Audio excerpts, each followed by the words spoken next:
ఓం శ్రీ గురుభ్యో నమః. సెప్టెంబర్ మాసంలో ద్వాదశ రాశుల యొక్క ఫలితాలు ఏ విధంగా ఉందో తెలుసుకుందాం. ముందుగా తెలుసుకునే ముందు ఏ ఏ గ్రహాలు ఏ రాశుల్లో ఉన్నాయో ముందుగా తెలుసుకుందాం. ముఖ్యంగా శని వక్రగతిలో ఉండి మీనరాశిలో సంచారం చేయటం, రాహు కుంభరాశిలోను, కేతు కర్కాటక రాశిలో సంచారం చేయటం, గురువు మిథున రాశిలో సంచారం చేయటం జరుగుతుంది. అయితే ఈ గ్రహాలన్నీ కూడా సెప్టెంబర్ మాసంలో ఒకే రాశిలో సంచారం చేయడం జరుగుతుంది. మిగతా గ్రహాలని మనం ఒకసారి పరిశీలన చేసినట్లయితే ముఖ్యంగా ప్రథమార్థంలో శుక్రుడు కర్కాటక రాశిలోకి సంచారం చేయటం, అలానే ఈ ప్రథమార్థంలో రవి బుధులు సింహరాశిలోను, కుజుడు కన్యారాశిలోను సంచారం చేస్తాడు. ద్వితీయార్థం అనగా 15వ తారీఖు తర్వాత శుక్రుడు సింహరాశిలోను, అలానే రవి బుధులు కన్యారాశిలోను, కుజుడు వచ్చేటప్పటికల్లా తులారాశిలోను సంచారం చేస్తాడు. అంటే గ్రహస్థితి అనేది ప్రథమార్థం కంటే ద్వితీయార్థంలో కొన్ని మార్పులు జరుగుతున్నాయి. ఆ ద్వితీయార్థంలో మార్పులు జరిగేవి ఏం గ్రహాలంటే శుక్రుడు, రవి బుధులు, కుజగ్రహం అనేది మార్పు జరుగుతుంటుంది. కాబట్టి ఇవన్నీ కూడా ప్రథమార్థానికి ద్వితీయార్థానికి కొంత తేడా ఉంది. కాబట్టి మీరు ఇవన్నీ కూడా గమనించుకొని ఇవన్నీ ముందు తెలుసుకోవాలి. ఇవన్నీ కూడా గోచారరీత్యా చెప్పబడే ఫలితాలు అంటారు. అంటే this is the transitive system అంటారు. కానీ బర్త్ చార్ట్ ప్రకారంగా జరిగే ఫలితాలు కావు. గోచారం అనేది ఎప్పుడు కూడా 20% రిజల్ట్స్ ఇస్తాయి. అలానే బర్త్ చార్ట్ ఎప్పుడు కూడా 80% రిజల్ట్స్ ఇచ్చే అవకాశం ఖచ్చితంగా ఉంటుంది. కాబట్టి నేను ఈ ద్వాదశ రాశుల యొక్క ఫలితాలు ఈ సెప్టెంబర్ మాసంలో ఏ విధంగా ఉన్నాయో మనం ముందుగా ఇప్పుడు తెలుసుకుందాం. సింహరాశి వాళ్ళకి ఏ విధంగా ఉండబోతుంది సెప్టెంబర్ మాసంలో చూసుకునేటట్టయితే, రాశ్యాధిపతి అయిన రవి జన్మంలో ఉండటం, ద్వితీయంలో ఉండటం వల్ల ఉద్యోగపరంగా కొన్ని చిన్న ఇబ్బందులు కలిగే సూచనలు అనేవి బాగా ఎక్కువ ఉంటాయి. ఎందుకంటే చిన్న ఇబ్బందులు అంటే ఏమిటంటే, ఎవరితోనో మనం మాట్లాడటం, ఆర్గ్యుమెంట్ చేయటం, అనవసరమైన డిస్కషన్ చేయటం, అనవసరంగా కోప ఉద్రిక్తలకు వెళ్లకుండా ఉండండి. సింహరాశి వాళ్ళు కోపం అనేది ఉండకూడదు.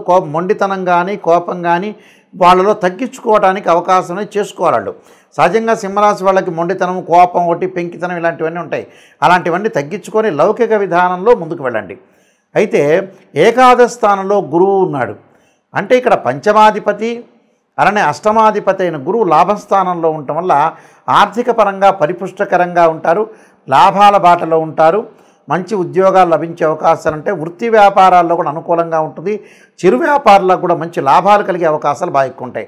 సో ఇక్కడ ఏంటంటే రవి యొక్క బలం వల్ల నూతన ఉద్యోగాలకు చేరే అవకాశాలు ఎక్కువగా ఉంటాయి. అలానే స్థానచలనం జరిగే అవకాశం కూడా ఉంటుంది. ఉద్యోగంలో ప్రమోషన్ లభించే అవకాశం ఉంటుంది. అలానే శుక్రగ్రహం యొక్క ప్రభావం ఏమిటి అంటే, ఈ రాశి వాళ్ళకి వ్యయంలో ఉంటాడు, జన్మంలో ఉంటాడు. అంటే వ్యయంలో జన్మంలో శుక్రుడు ఉండటం వల్ల ద్వితీయార్థంలో వివాహాది శుభ కార్యక్రమాల్లో వెళ్ళాలి. ద్వితీయార్థం అంటే 15వ తారీఖు తర్వాత, అది గమనించాలి వీక్షకులందరూ కూడా. అప్పుడు శుభ కార్యక్రమాలకు వెళ్ళటం కానీ, వాటికి కొద్దిగా మాట్లాడటం కానీ, గురువుగారండి అప్పుడు భాద్రపద మాసం ఉంది అని చెప్పేవాళ్ళు కూడా చాలామంది ఉంటారు. ఊరికే మాట్లాడటానికి వాళ్ళతోటి ఏదో మన సందర్భంగా మాట్లాడటంలో తప్పేమీ లేదు. అలాంటి మాటలు వెళ్ళొచ్చు. ఏదైనా వ్యాపార రంగంలో ఉండే విషయాలు కూడా మాటలు చేయొచ్చు. షాపులు ఓపెనింగ్ లాంటివన్నీ నిషిద్ధం. కానీ మిగతా మామూలు జనరల్గా ఫోన్లో మాట్లాడటం అనేది తప్పేం లేదు. అలానే వాహనాలకి కొనుగోలు చేయటం, లోన్లు అప్లై చేసుకునే అవకాశాలు బాగా ఎక్కువగా ఉంటాయి. కాబట్టి ఆర్థిక పరంగా బాగుంటుంది. స్త్రీ సౌఖ్యం కూడా లభించే అవకాశాలు ఎక్కువగా ఉంటాయి. దాని తర్వాత బంధువులతో, స్నేహితులతో కూడా అనుకూలంగా ఉండే అవకాశాలు ఎక్కువ ఉంటాయి. అయితే జన్మంలో కేతు ఉన్నాడు. ఆరోగ్యాన్ని కొద్ది జాగ్రత్త చూసుకోండి. అంటే ఇబ్బందికరమైన వాతావరణం ఏం లేదు వాళ్ళకి. ఎందుకంటే అష్టమాధిపతి అష్టమ స్థానంలో ఉన్న శుక్రుడు వక్రగతిలో చెందాడు. కాబట్టి ఆరోగ్యపరంగా గతం కంటే మెరుగైన ఫలితాలు వచ్చే అవకాశం ఖచ్చితంగా ఉంటుంది. ఈ శని కూడా వీళ్ళకి షష్టమాధిపతి సప్తమాధిపతి అయ్యి అష్టమ స్థానంలో ఉండి వక్రగతిలో ఉన్నాడు. కాబట్టి గతం కంటే కూడా ఆరోగ్యం అనేది మెరుగుపడే అవకాశాలు ఖచ్చితంగా ఉంటాయి. కుజుడు యొక్క ప్రభావం వల్ల కూడా వాళ్ళకి అన్నీ కూడా అనుకూలంగా ఉండటం, కోర్టు సమస్యలు పరిష్కారం కావటం, అన్నదమ్ముల మధ్యలో అనుకూలంగా ఉండటం, ధనం కలిసి వచ్చే అవకాశాలు, ఆకస్మికంగా ధనలాభం కలిగే అవకాశాలు ఖచ్చితంగా ఉంటాయి. మరికొన్ని రెమెడీస్ మీరు జన్మజాతకాన్ని బట్టి కూడా కొన్ని ఫలితాలు మారుతాయి. కాబట్టి నేను చెప్పిన రెమెడీస్ మీరు చేయండి. రెమెడీస్ చెప్పబోతున్నాను, ఆ రెమెడీస్ మీరు పాటించండి. పాటిస్తే మీకు మంచి జరిగే అవకాశాలు ఖచ్చితంగా ఉంటాయి. సెప్టెంబర్ మాసంలో ఈ రాశి వాళ్ళు ప్రత్యేకంగా ముఖ్యంగా గమనించాల్సిన విషయాలు ఏంటంటే, మనం ఎలాంటి రెమెడీస్ చేసుకోవాలి, ఎలాంటి రెమెడీస్ చేసుకోవటం వల్ల మన లైఫ్ని మనం ఓవర్కమ్ చేసుకునే అవకాశం అనేది ఖచ్చితంగా ఉంటుందో మనం తెలుసుకోవాలి. దానిలో ముఖ్యంగా ఉద్యోగపరంగా ఎవరికైనా సరే ఇబ్బందులు కలుగుతున్న వ్యక్తులకు కానీ, ఉద్యోగపరంగా ఆటంకాలు కలుగుతున్న వాళ్ళు కానీ, ప్రమోషన్లో రాని వ్యక్తులు కానీ తప్పకుండా గణపతి యొక్క ఆరాధన చేయాలి. గణపతిని గరికతో ఆరాధన చేయటం, గకార అష్టోత్తరంతో ఆరాధన చేయటం, వీలైతే గణపతి గాయత్రి మంత్రాలు ఉంటాయి, ఆ గాయత్రి మంత్రాన్ని బుధవారం రోజున కానీ హస్తానక్షత్రం రోజు కానీ చదువుకోవటం వల్ల ఉద్యోగం అనేది అనుకూలంగా ఉండే అవకాశాలు ఉంటాయి. అంటే ప్రైవేట్ ఆర్ గవర్నమెంట్ సెక్టార్లో ఎవరైతే పనిచేస్తారో ఉద్యోగం రావాలనుకుంటున్న వాళ్ళు, ఉద్యోగపరంగా ఇబ్బందులు కలగకూడదు అనే వ్యక్తులందరూ కూడా విఘ్నం లేకుండా ఉండాలంటే విఘ్నేశ్వరుడు యొక్క ఆరాధన చేయాలి. అలానే వివాహం కావట్లేదు, నాకు ఆలస్యం జరుగుతుంది, వివాహపరంగా ఇబ్బందులు కలుగుతున్నాయి అనే వ్యక్తులు ఖచ్చితంగా అమ్మవారి యొక్క ఆరాధన చేయాలి. అంటే కాత్యాయనాయుధ్యే కన్యాకుమారతీమహే తన్నో దుర్గి ప్రచోదయాత్ అనే మంత్రాన్ని శుక్రవారం రోజున మనం ఏదైతే అమ్మవారి యొక్క ఆరాధన చేయాలి. వీలైతే మీరు జాతకాన్ని చూపించుకొని కూడా అబ్బాయిలు కన్యాపాశుపతాస్ రుద్రాభిషేకాన్ని, అమ్మాయిలు వచ్చేటప్పటికల్లా వరపాశుపతాస్ రుద్రాభిషేకం, అఘోర గౌరీ పాశుపతాస్ రుద్రాభిషేకం చేయటం వల్ల చాలా మంచి జరిగే అవకాశాలు ఖచ్చితంగా ఉంటాయి. అలానే ఆరోగ్యపరంగా నాకు ఇబ్బందులు కలుగుతున్నాయి గురువుగారు అన్న వ్యక్తులు తప్పకుండా వీళ్ళు చేయాల్సింది ఏంటంటే నువ్వుల నూనెతో శివుడికి అభిషేకం చేయాలి. ఇది ప్రాచీనంగా చెప్పబడింది. ఇది చాలామంది కూడా ఆలోచన చేస్తారు, నువ్వుల నూనెతో శివుడికి అభిషేకం చేయటం ఏంటని. పురాతన కాలంలో మన శాస్త్రంలోని చెప్పబడింది.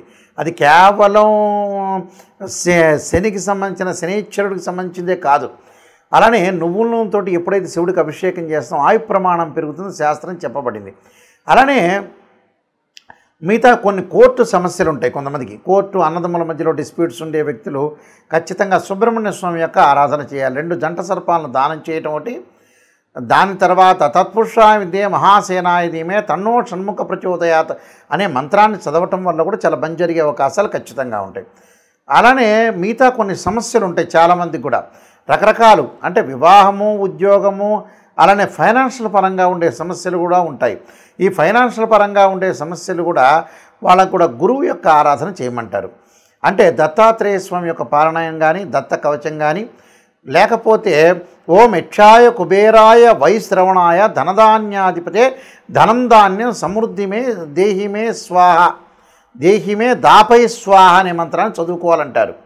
అంటే కుబేరుడు యొక్క మంత్రం అంటారు. ఓం యక్షాయ కుబేరాయ వైశ్రవణాయ ధనధాన్యాధిపతే ధనం ధాన్యం సమృద్ధిమే దేహిమే దాపై స్వాహ అనే మంత్రాన్ని గురువారం రోజున ప్రతిరోజు కూడా 11 సార్లు, అంటే ప్రాతకాలం చదవచ్చు, లేకపోతే వీలైతే ఆఫీసులకు వెళ్ళి సాయంకాలం కూడా చదవచ్చు. అంటే ఇవన్నీ కూడా మనం ఆటంకాలు, కష్టాలు, ఆరోగ్యపరంగా ఇబ్బందులు ఉన్న వ్యక్తులు కూడా శరీరే జర్జరీభూతే వ్యాధిగ్రస్తే కలేబ్రే ఔషధం జాహ్నవీతోయం వైద్యో నారాయణ హరి అనే మంత్రాన్ని కూడా చదువుకోవచ్చు. అండ్ రియల్ ఎస్టేట్ వ్యాపారులు కానీ, అలానే అగ్రికల్చర్ సంబంధించిన వాళ్ళు కానీ, ఇలాంటి వాళ్ళు కూడా అంగారకుడి యొక్క ఆరాధన చేయటం, అలానే కందులు దానం చేయటం వల్ల చాలా మంచి జరిగే అవకాశాలు ఇలాంటివన్నీ ఉన్నాయి. అయితే ఇవన్నీ కూడా మనం పాటించడం వల్ల కూడా మంచి జరిగే అవకాశాలు బాగా ఎక్కువగా ఉంటాయి. అలానే మనశ్శాంతి లేదు అనే వ్యక్తులు కూడా చాలామంది ఉన్నారు. ఆ మనశ్శాంతి లేని వ్యక్తులు ఖచ్చితంగా చంద్రుడి యొక్క ఆరాధన చేయాలి. వాళ్ళు ఎలాంటి ఆరాధన చేయాలంటే క్షీరపుత్రాయుధే అమృతతత్వాయ ధీమే తన్నో చంద్ర ప్రచోదయాత్ అనే మంత్రం ఉంటుంది. అంటే మానసికంగా మనం విల్ పవర్ పెంచుకోవడానికి, స్ట్రాంగ్ కావడానికి కూడా చంద్రుడి యొక్క ఆరాధన చేయటం చాలా విశేషం. అంటే ఇవన్నీ కూడా మనం ఏదైతే ఉద్యోగం కానీ, వృత్తిపరంగా కానీ, ఉద్యోగపరంగా కానీ, ఆరోగ్యపరంగా కానీ రకరకాల ఇబ్బందులు, రకరకాల కష్టాలు ఉన్న వ్యక్తులు ఇలాంటివన్నీ కూడా మనం ఏదైతే మంత్రం అనేది చదువుకుంటాం, మంత్రబలం వల్లనే మనం ముందుకు వెళ్ళే అవకాశం ఉంటుంది. కానీ ఇవన్నీ కూడా గోచారరీత్యా చెప్పబడే ఫలితాలు గుర్తుపెట్టుకోవాలి, గమనించాలి. అయ్యో గురువుగారు నాకు ఈ నెలలో జరగట్లేదని చెప్పేవాళ్ళు కూడా చాలామంది ఉంటారు.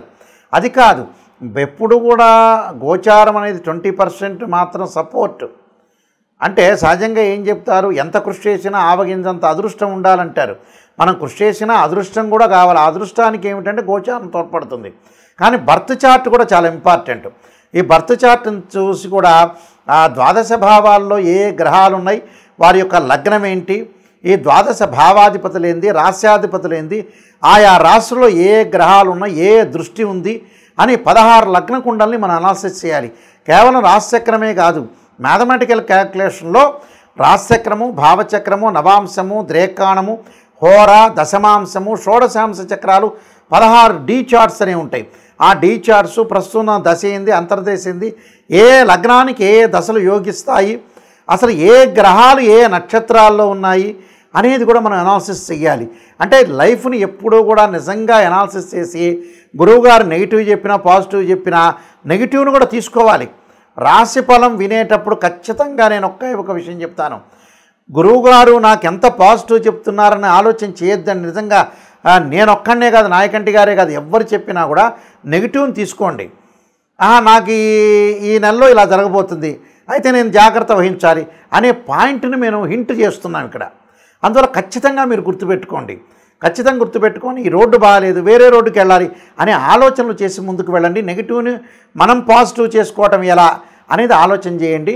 వీళ్ళందరికీ కూడా, మీ అందరికీ కూడా ఆ పరమేశ్వరుడు యొక్క కరుణాకటాక్షం ఉండాలని ఆశిస్తూ సర్వే జనా సుఖినో భవంతు.